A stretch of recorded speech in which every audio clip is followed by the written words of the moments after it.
তাই আজকে ন্যাশনাল মিডিয়ার এই পোষা কুকুর বা আমি বলবো যে বিক্রি হওয়া সাংবাদিকতার ভেগধারী কুকুরদের ভাষণগুলো বিশ্বাস করবেন না, আপনারা প্রতারিত হবেন না। কারণ ওরা হিমাচল প্রদেশের পোলে গত 2 মাস আগে যা এক্সিট পোলে বলেছিল কিছুই মেলেনি। পশ্চিমবঙ্গে ওরা ওই করেছে। ওরা টাকা খেয়ে বসে আছে, ওদের মধ্যে কোথায় সাংবাদিকতা, কোথায় কি মানুষকে বিভ্রান্ত করা, তাই না? তাই এই সুবেশধারী, এই ভদ্রবেশধারী ন্যাশনাল মিডিয়ার পোষা কুকুরদের কথাবার্তা বিশ্বাস করবেন না। কারণ হচ্ছে ত্রিপুরাতে যেটা হতে যাচ্ছে এটা আপনারা 2 তারিখ দেখতে পাবেন। আমি লাইভে অল্প সময়ের জন্য এসেছি। দ্বিতীয় যে গুরুত্বপূর্ণ কথাটা বলবো, এটা ত্রিপুরার বিরোধী দলগুলোর উদ্দেশ্যে, যে আপনারা এই যে শান্তি চাই চারিদিকে নাকে তেল দিয়ে ঘুমানোর যে একটা প্রবণতা দেখা যাচ্ছে, ওটা আপনারা ত্যাগ করুন। ত্রিপুরাতে বিজেপি যে শেষ চেষ্টাটা করতে যাচ্ছে পোল রিগিং এর, এটা হলো, আপনারা জানেন ত্রিপুরাতে 21টা বোধহয় পোলিং স্টেশন আছে। এক একটা পোলিং স্টেশনে খুব সম্ভবত পোল কাউন্টিং এর জন্য 14টা করে টেবিল থাকে, 14 টেবিল থাকে, এবং প্রত্যেকটা টেবিলের জন্য আমি যতটুকু জানি একজন পোলিং অফিসার থাকে। তো বিজেপি কি করেছে, কি করতে যাচ্ছে 2 তারিখ আমি বলে দিচ্ছি। অপোজিশন পার্টিরা আপনারা জিনিসটাকে সিরিয়াসলি নেন, কারণ আপনাদের দেখে মনে হচ্ছে যে ইলেকশন কমিশন আর ভেতরে খুব সুন্দরভাবে ইলেকশন কমপ্লিট হতে যাচ্ছে, এরকম না। বিজেপি একদিকে যেমন ন্যাশনাল মিডিয়াকে কিনে এখন থেকেই ড্রাম বাজাচ্ছে জিতে গেছে ত্রিপুরা ইলেকশন, এবং ইলেকশনের দিন ওরা যেটা করতে যাচ্ছে ওটা আপনাদের আমি বলে দিচ্ছি। ওরা কি করতে যাচ্ছে, পোলিং স্টেশন যে আছে 21 পোলিং স্টেশনের মধ্যে এক একটার মধ্যে 14টা করে থাকবে, 14টা কি 15টা থাকে পোলিং যে কাউন্টিং বুথ, যে থাকে কাউন্টিং টেবিল না কি বলে ওটাকে থাকে, ওটার ইনচার্জ থাকে গভর্নমেন্টের অফিসার থাকে। এক একটা এরকম পোলিং স্টেশনের ভিতরে অনেকগুলো গভর্নমেন্টের অফিসার থাকবে, এবং ওখানে প্রত্যেকটা পার্টির পোলিং এজেন্ট গুলো থাকবে। তো বিজেপি কি করতে যাচ্ছে 2 তারিখ, অলরেডি টাকা পয়সা দেওয়া হয়েছে এবং ওই রকম অফিসারও সিলেক্ট করা হয়েছে 21টা পোলিং বুথের জন্য, পোলিং স্টেশনের জন্য। আপনারা বুঝতেই পারবেন না কিভাবে কারচুপি করবে ওদিন। ওরা কি করবে, ধরুন একটা ইভিএম এ 1400 ভোটার ভোট দিয়েছে একটা ইভিএম এর মধ্যে, ঠিক আছে? ইভিএমটা এবার ওই একটা পোলিং স্টেশনের 14টা বা 15টা টেবিলের ভিতরে, একটা টেবিলের ভিতরে ওটা রাখা হলো। আমি যে আপনাদের এই কথাগুলো বলছি, এটা ত্রিপুরা ইলেকশন কমিশনের একজন আইএএস আমার বন্ধুর সাথে কিছুক্ষণ আগে কথা হলো। আমি ওকে একটা সাধারণ প্রশ্ন জিজ্ঞেস করেছিলাম যে তুমি তো ইলেকশন ডিউটিতে আছো ত্রিপুরাতে, যে বলো তো বিজেপি বা কেউ যদি বুথে রিগিং করতে চায় এখন কিভাবে করতে পারে, মানে কি করতে পারে এখন রিগিং করার জন্য? তো এই অফিসার, অফকোর্স আমি নাম তো বলতে পারি না আমার বন্ধুদের, এদের চাকরি বাকরি নিয়ে টান পড়বে, কিন্তু উনিও ত্রিপুরাতে ডিউটিতে আছেন ইলেকশনের। উনি যেটা বললেন এটা হলো যে ইভিএম রিপ্লেস করাটা ইজ ভেরি ডিফিকাল্ট, কারণ চারিদিকে সিসিটিভি লাগানো আছে। কিন্তু 2 তারিখ পোল কাউন্টিং এর জন্য বিজেপি যেটা করবে এটা হচ্ছে ওদের পিক করা, মানে ওদের মানে একদম সিলেক্ট করা অফিসারদের ওরা বিভিন্ন পোলিং বুথে অলরেডি ডিউটিতে এনগেজ করেছে।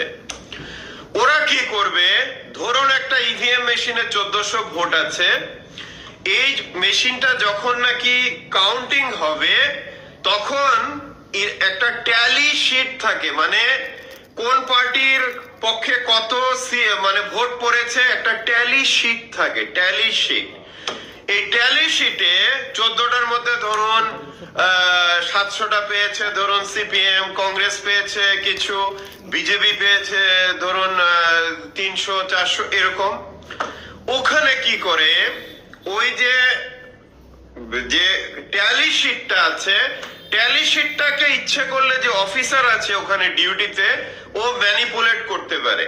ও কাউন্টিং হলে যে অপোজিশনদের যে এজেন্ট থাকবে ওদেরকে খালি ভয় দেখাবে বা বলবে যে আমরা 1400 ভোট না, এখানে আরো আমরা 100 ভোট বা 150 ভোট ঢুকিয়ে দিচ্ছি।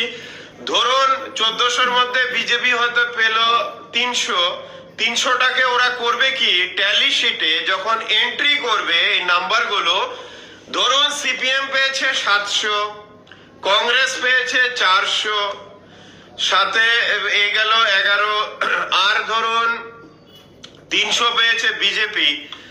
যখন অফিসার এই যে পোলিং স্টেশনের পোলিং টেবিলের মধ্যে ও কি করতে পারে, ও এই যে নাম্বারটা আছে যখন নাকি এন্ট্রি করবে ট্যালি শিটে, তখন ও দেখিয়ে দিতে পারে 700 ভোট সিপিএম এর না, পড়েছে ওটা বিজেপি। এরকম ভাবেই ওরা ম্যানিপুলেশন করার মাস্টার প্ল্যান অলরেডি বানিয়েছে। কিন্তু এটা বিরোধী দলের সমস্ত নেতা নেত্রীদের আমি বলবো, আপনারা এখন সবকিছু ছেড়ে এই যে 21টা পোলিং স্টেশনে, এক একটা পোলিং স্টেশনে 14-15টা যে কাউন্টিং টেবিল যে থাকে, টেবিলে ইভিএম গুলো যখন কাউন্টিং হবে, কাউন্টিং হওয়ার পরে তখন যে ট্যালির যে টেবিলটা যে বানানো হবে, ওই টেবিলটার নিচে প্রত্যেকটা পার্টির পোলিং রিপ্রেজেন্টেটিভের সাইন করতে হয়। সেই ট্যালির যে টেবিলটা হবে, এই টেবিলটা এবং ভোটগুলি যে গণা হচ্ছে ইভিএম থেকে কাউন্টিং, এইটা যেন সিপিএম, কংগ্রেস, টিপ্রামথার যারাই আছে পোলিং এজেন্ট, যাতে খুব শক্তপোক্ত লোক যাতে বিরোধী দলগুলো পোলিং স্টেশনে যাতে লাগায়। যদি শক্তপোক্ত লোক না লাগানো হয়, তাহলে বিজেপি তাদের অফিসার যাদেরকে টাকা খাওয়ানো হয়েছে, তাদের পোলিং এজেন্টরা তো আছেই, ওরা মিলে করবে কি, ইভিএম থেকে কাউন্টিং হবে, কিন্তু যখন ট্যালি শিট, প্রত্যেকটা ইভিএম যখন কাউন্ট হয়, ওদের এই যে ট্যালি শিট থাকে, ট্যালি শিটের ভিতরে নাম্বারগুলো ওরা সিপিএম এর নাম্বারটা বিজেপির নামে ঢুকিয়ে দিয়ে তারপর সাইনটা করিয়ে নিল চাপ দিয়ে। তো অনেক কিছুই হতে পারে, কারণ মনে রাখবেন ওরা কোটি কোটি টাকা নিয়ে খেলাতে নেমেছে এবং ইলেকশন যে কাউন্টিং হবে ওই খেলাটা ওরা খেলবে। আমি এই লাইভটার কন্টিনিউ, এখন আমি প্রচন্ড ব্যস্ত অ্যাকচুয়ালি বিভিন্ন কাজে, আমার অফিসের কাজে, কিন্তু বন্ধুরা আপনাদের মাঝখানে এলাম এই গুরুত্বপূর্ণ বার্তাটা দিতে যে বিজেপি একদিকে যেমন মিডিয়াকে পয়সা দিয়ে দেখাচ্ছে কতগুলো সিট পাবে, আবার অতগুলো সিট পাওয়ার জন্য ওরা পোলিং স্টেশন গুলোতে ওরা নিজেদের অফিসিয়াল দিয়ে সব ফিট করে রেখেছে। ওরা 2 নাম্বারিটা করবে, ট্যালি শিটে নাম্বারগুলো অদল বদল করবে, করে সেরে ওরা অ্যানাউন্স করে দেবে যে বিজেপি জিতেছে। তো এটা হতে যাচ্ছে 2 তারিখ। বিরোধী দলগুলি আপনারা ঝাঁপিয়ে পড়ে প্রত্যেকটা ট্যালি শিট, প্রত্যেকটা ইভিএম কড়া নজরে রাখুন। ওইটাই হবে বিজেপির শেষ চেষ্টা ইলেকশন জেতার। আর বন্ধুরা আমি এখন বিদায় নিচ্ছি, কিন্তু আপনাদের বলবো এক্সিট পোলে একদমই মাথা না ঘামাতে। এই বিজেপি যে এক্সিট পোল যে বিজেপির মিডিয়াগুলো পাবলিশ করেছিল, হিমাচল প্রদেশেও বিজেপি জিতবে, ওয়েস্ট বেঙ্গলেও তো বিশাল ভাবে বিজেপি জেতার কথা তৃণমূলের বিরুদ্ধে, কিন্তু কি হয়েছে তো আপনারা জানেন। তাই এক্সিট পোল ন্যাশনাল মিডিয়ার পাত্তা দেবেন না, ওরা আগাম চুক্তি করেছে, টাকা নিয়েছে, যা হবে হবে।